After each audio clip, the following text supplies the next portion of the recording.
E aí, gente finíssima? Vocês já sabem porque eu chamo vocês de gente finíssima, né?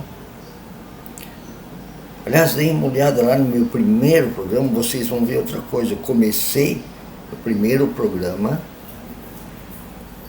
fazendo a gravação usando o chapéu. E na semana passada eu disse que o chapéu, como roupa, ele desapareceu com o tempo. Ele não era mais necessário porque não se anda muito mais ou se trabalha muito mais no sol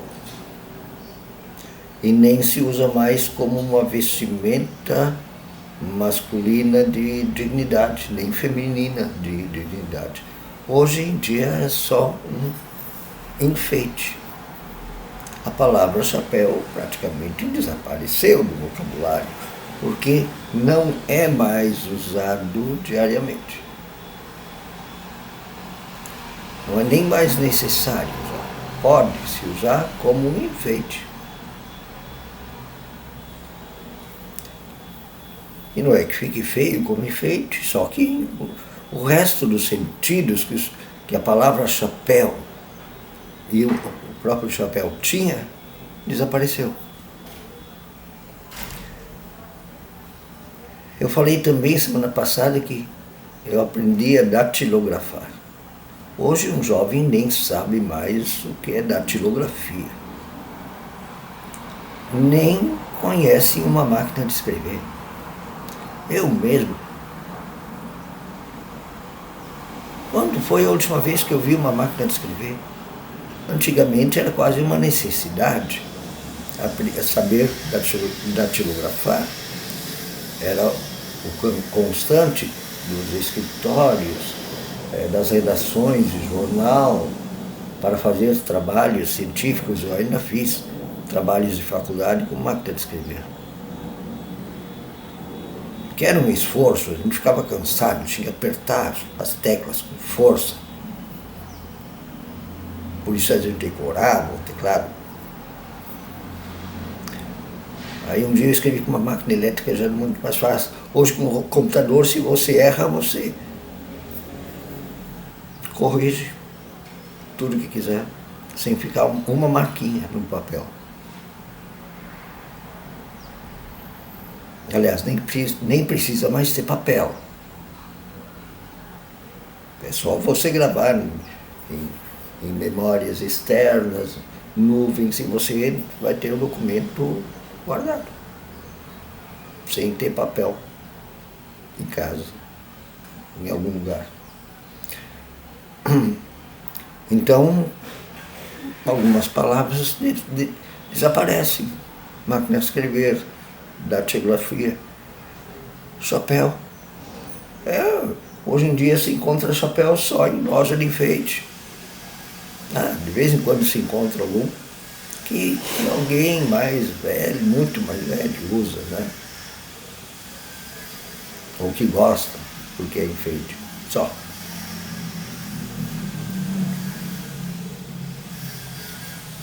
Como eu venho defendendo em todos os meus trabalhos, seguindo a mudança de era proposta pelos historiadores e muito bem lida por Zygmunt Bauman, que falou sobre a realidade líquida. Realidade sólida seria mais ligada à Idade Moderna e anteriores. E nós estamos numa realidade mais líquida, em que os valores não são mais tão sólidos, em que os sentidos das palavras e os valores sociais, os sentidos sociais das palavras, sentidos filosóficos das palavras, não são mais tão sólidos.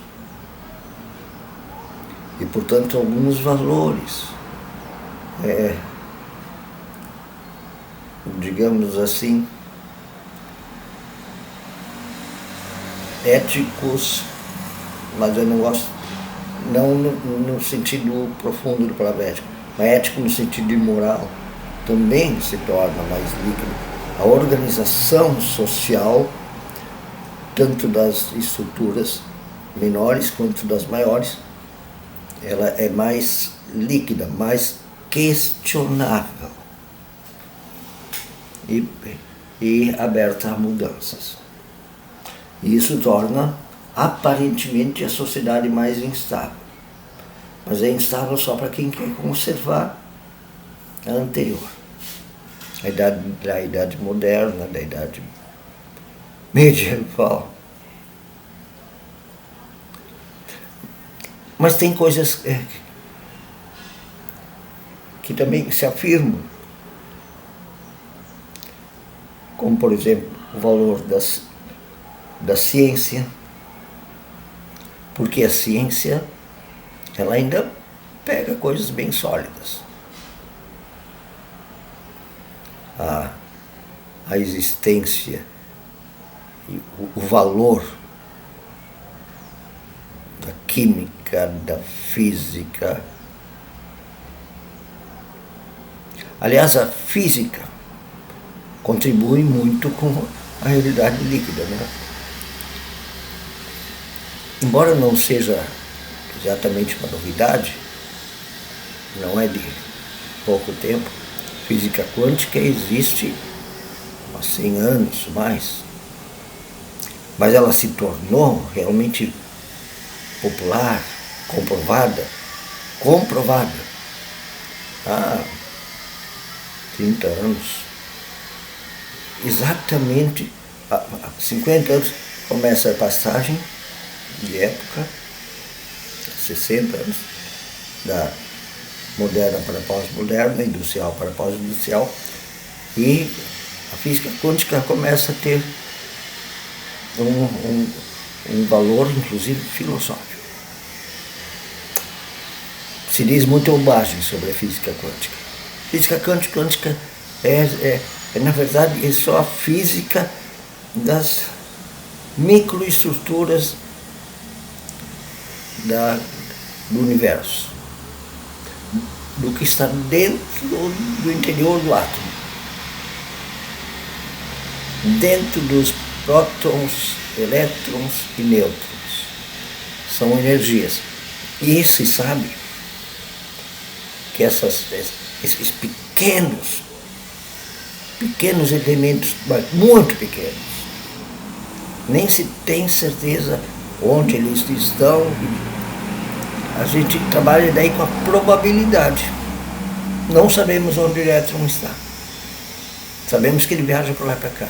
Então, pela matemática quântica, a gente consegue dizer, é possível, é provável que o elétron dentro do átomo, em tais condições do átomo, esteja em tal lugar. Mas não se sabe. E também não se sabe exatamente mais o limite entre matéria e onda eletromagnética. O que se pensa, na verdade, há mais de 100 anos. Então, não se tem mais tanta certeza sobre as coisas. E isso passou para o campo filosófico. E tudo, como diz Bauman, se torna meio líquido assim. Tudo isso no campo filosófico significa, talvez não seja tão sólido e existente e real quanto diziam antigamente algumas coisas.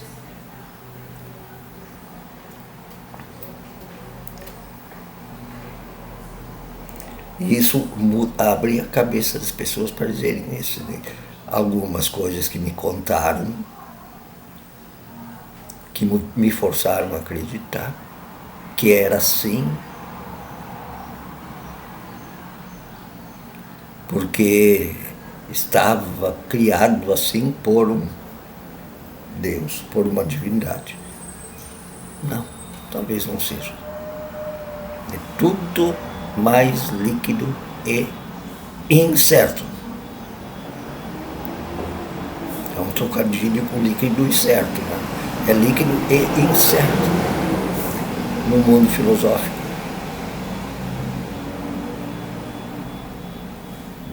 e linguístico dessa era pós-moderna, pós-industrial. E como palavras envelhecem com o chapéu, uma maneira de escrever, envelhecem e até desaparecem, algumas mudam. A palavra raio foi a primeira que eu usei como exemplo. No início lá, os primeiros seres que deram um nome para aquele negócio que caía no chão, vinha do céu e pum, caía no chão e produzia até fogo. Eles deram um nome, talvez até pum. Essa palavra continua. Essa não desaparece tão fácil, porque acontece aí, só que mudou totalmente. Hoje em dia ninguém mais fica olhando para o céu, né? Todo mundo mora em cubículos chamados apartamentos, quase todo mundo. A minoria das pessoas tem casa com pátio que podem olhar a tempestade. Mas ainda se vê um outro raio, de vez em quando. Mas raio, na verdade, hoje em dia, tem outros sentidos. Raio de luz, raio X, raio gama, raio infravermelho, que são outros tipos de raio. Não fazem mais bum. Então, esse significado mudou. E um dia, quando morarem na Lua, que não tem raio, porque não tem atmosfera. Marte, eu acho que dificilmente tem algum raio, porque a atmosfera é muito rala, não consegue acumular eletricidade o suficiente para produzir um raio, tipo o que produziu aquela palavra lá há 15 mil anos atrás, 20 mil anos atrás. Com aqueles primeiros humanos que viram aquele raio, bum, cair e botar fogo no chão. Então, algumas palavras, elas desaparecem, outras vão mudando o sentido. Imaginem as palavras que são totalmente do campo da retórica, da imaginação, como as palavras religiosas. Isso é muito instável, e muitas podem desaparecer ou mudar seu sentido, que seria um ótimo trabalho, é o trabalho que os teólogos têm pela frente. E também surge logo. Quem conhecia a palavra deletar até 20, 30 anos atrás?